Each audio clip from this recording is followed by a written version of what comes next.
स्वामी, कलयुग का मनुष्य दिन रात भाग रहा है, फिर भी खाली हाथ है। आज मुझे सिर्फ 3 प्रश्नों में मनुष्य की 3 सबसे बड़ी भूल बताइए। ध्यान से सुनना पार्वती, क्योंकि ये सत्य कड़वा अवश्य है, परंतु यही मोक्ष का मार्ग है।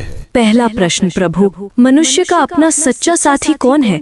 पति, पत्नी, पुत्र या मित्र? इनमें से कोई नहीं। मनुष्य की सबसे बड़ी भूल यही है कि वह शरीरों से रिश्ता जोड़ता है। सच्चा साथी केवल कर्म है पार्वती। जब प्राण निकलते हैं तो पत्नी द्वार तक, मित्र शमशान तक और पुत्र अग्नि देने तक साथ निभाते हैं, किंतु कर्म ही एकमात्र ऐसा साथी है जो लोक और परलोक दोनों में साथ जाता है। बाकी सब यहीं धरा रह जाएगा। दूसरा प्रश्न स्वामी, सबसे सुखी कौन है? जिसके पास धन है या जिसके पास शक्ति है? दोनों दुखी हैं। सुखी वही है जिसे संतोष है। कलयुग में मनुष्य बिस्तर खरीद रहा है पर नींद नहीं, दवाइयाँ खरीद रहा है पर सेहत नहीं।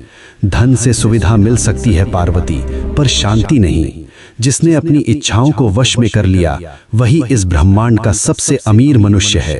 अंतिम प्रश्न प्रभु, मनुष्य आपको पत्थर की मूर्तियों में ढूंढता है, तीर्थों में भटकता है, आप वास्तव में कहाँ मिलते हैं? मैं विश्वास में हूँ और मैं सेवा में हूँ।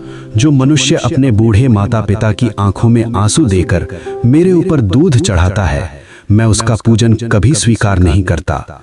जो किसी भूखे को भोजन करा दे, किसी रोते हुए को हंसा दे, मैं उसी क्षण उसके हृदय में प्रकट हो जाता हूँ। मुझे ढूंढो मत, मुझे महसूस करो। हे नाथ, आपने मेरी शंकाओं का निवारण कर दिया। मनुष्य का कल्याण कैसे होगा? बस एक ही मंत्र है पार्वती, नेकी कर और भूल जा। कर्म करो, फल की अभिलाषा मत करो। जो मेरा भक्त है वह कभी किसी का अहित नहीं करता। ओम नमः शिवाय।